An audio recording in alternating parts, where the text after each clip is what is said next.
શુભ સવાર મિત્રો। આજે આપણે અધ્યાય 6નો 22મો શ્લોક સમજીશું।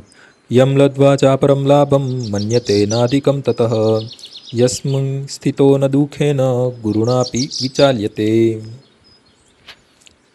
એ રીતે પ્રસ્થાપિત થયેલો મનુષ્ય કદાપી સત્યથી જુદો પડતો નથી અને આ સુખની પ્રાપ્તિ પછી આનાથી કોઈ મોટો લાભ હોય તેમ તે માનતો નથી। આવી સ્થિતિ પામીને મનુષ્ય મોટામાં મોટી વિપત્તિમાં પણ વિચલિત થતો નથી। આ અધ્યાયમાં વર્ણન કર્યા પ્રમાણે યોગ પદ્ધતિમાં સમાધિના બે પ્રકાર હોય છે, સમપ્રભાત સમાધિ અને અસંપ્રભાત સમાધિ। જ્યારે મનુષ્ય વિવિધ તત્વદર્શનના અધ્યયન દ્વારા દિવ્ય અવસ્થા પામે છે ત્યારે તેને સંપ્રભાત સમાધિ એમ કહેવાય છે। સંપ્રભાત સમાધિમાં દુન્યવી આનંદ સાથે કોઈ સંબંધિત હોતો નથી, કારણ કે આમાં મનુષ્ય ઇન્દ્રિયો દ્વારા પ્રાપ્ત થનારા સર્વ પ્રકારના સુખોથી પર થઈ જાય છે।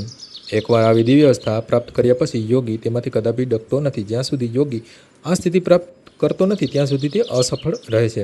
આજની કહેવાતી યોગ સાધનામાં વિવિધ ઇન્દ્રિય સુખોનો સમાવેશ થયેલો હોય છે, તેથી તે યોગ વિરુદ્ધ છે।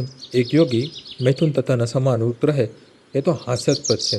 જે યોગીજનો સિદ્ધિઓ પ્રત્યે આકૃષ્ટ થયેલા હોય છે તેમને પણ પૂર્ણ રીતે યોગારૂઢ થયેલા કહી શકાય નહીં।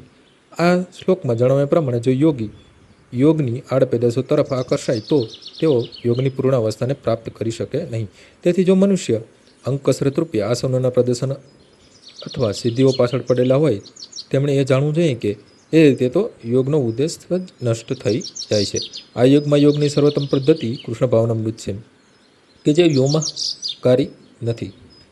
કૃષ્ણ ભાવના પરાયણ મનુષ્ય પોતાના ધર્મમાં એટલો તો સુખી રહે છે કે તેને કોઈ બીજા સુખની જરૂર રહેતી નથી।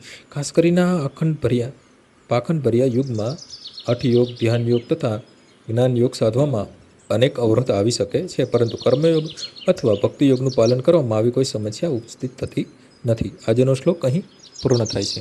આવતીકાલે ફરીથી સવારે 6 વાગ્યે મળીશું। જય શ્રી કૃષ્ણ।